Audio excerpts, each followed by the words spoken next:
I hope this may be one of my sermony things, which is not more than 10 minutes. But I had a very good friend this last week, and I didn't ask him if I could use his name on this, but I'm sure he would have said fine, but I didn't ask him. Anyway, he started a relationship with Jesus this last week. Boy, I was so excited to hear about that. And I got to thinking about how we begin a relationship with Jesus. Some of us may have begun a relationship with Jesus because we heard somebody preach, or we heard an evangelist, or maybe went to a Billy Graham rally, or whatever. It may have been verbal that sparked that, but the Spirit was moving.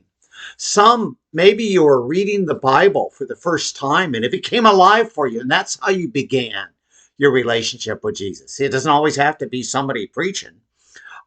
Some of you may have been in the outdoors and seeing the beauty of nature, and all of a sudden you're going, ah, God, you're there. Jesus, you're there. And that may have begun it.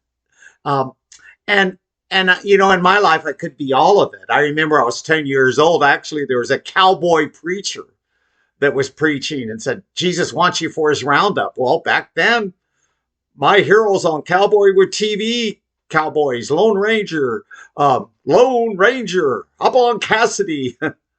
By the way, my Uncle Bill was a real cowboy.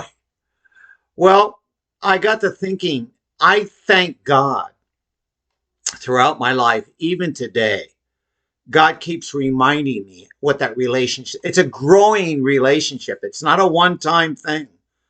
I grow sometimes on my mountaintops. I grow in my valleys.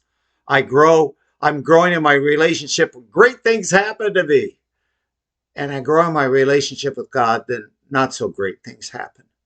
It's an ongoing growth. And so if my friend is watching this, I want to encourage him to say, and maybe someday I'll be able to say his name.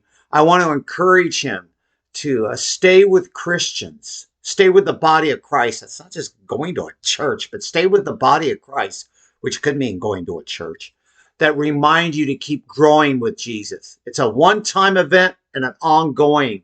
I'm still growing with Jesus. And it's an exciting growth. It's exciting walk, and it's exciting dance.